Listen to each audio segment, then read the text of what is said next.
নাঙ্গলকোট বাংলা নববর্ষ উদযাপন উপলক্ষে বর্ষবরণ শোভাযাত্রা ও সাংস্কৃতিক অনুষ্ঠান অনুষ্ঠিত হয়েছে।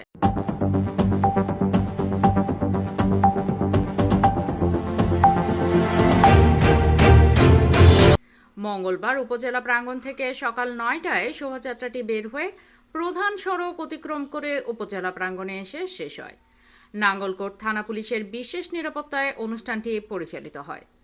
উক্ত শোভাযাত্রায় উপস্থিত ছিলেন নাঙ্গলকোট উপজেলা নির্বাহী অফিসার আলামিন সরকার, বৈষম্য বিরোধী ছাত্র আন্দোলনের সমন্বয়ক বিল্লাল হোসেন, নাঙ্গলকোট থানার তদন্ত অফিসার জাহাঙ্গীর আলম।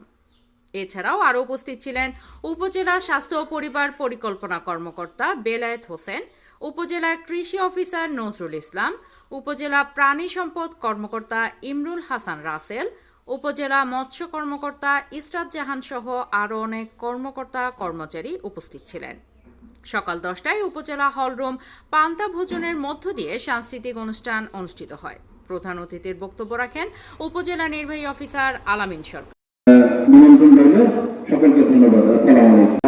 পরিসরটা জায়গাটা ছোট, যার কারণে একসাথে সবাই হয়তো আপনাদের গ্রহণ করতে পারবেন না। এক ধাপ শেষ হওয়ার পরে আরেক ধাপ আপ্যায়নের জন্য আপনারা আপ্যায়নটি গ্রহণ করবেন।